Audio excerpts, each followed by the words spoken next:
నానా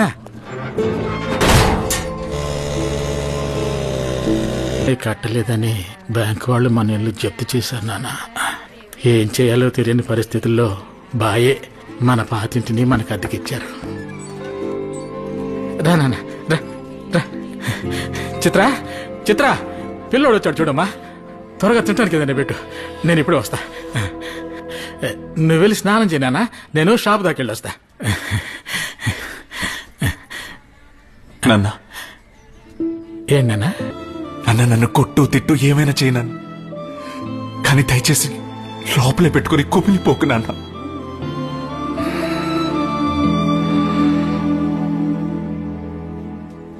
చిన్న వయసులో ఊళ్ళో పరుగు పందెంలో పాల్గొన్నప్పుడు నా పక్కన పరిగెట్టేవాడు వాడికి గెలవాలని నన్ను తోసేసి పరిగెట్టాడు నాన్న. ఆ రోజు ఇరిగిన కాలు ఇంకా నేను కుంటుకుంటా నడుస్తున్నాను. కానీ అదే తప్పు నా పిల్లోడు చేయలేదన్నప్పుడు నాకు చాలా సంతోషంగా ఉంది నాన్న. నీకేమైనా పర్వాలేదు, ఆ పిల్లోడి జీవితం నాశనం కాకూడదని అందరి ముందు తప్పు ఒప్పుకున్నావు చూడు, అప్పుడే నువ్వు నా కొడుకు అనిపించావు. అన్నీ ఇప్పుడు నేను బాధపడద్దు నాన్న. తిరిగి లేచి పరిగెట్టు. నాన్న నేనున్నాను, చూసుకుందాం.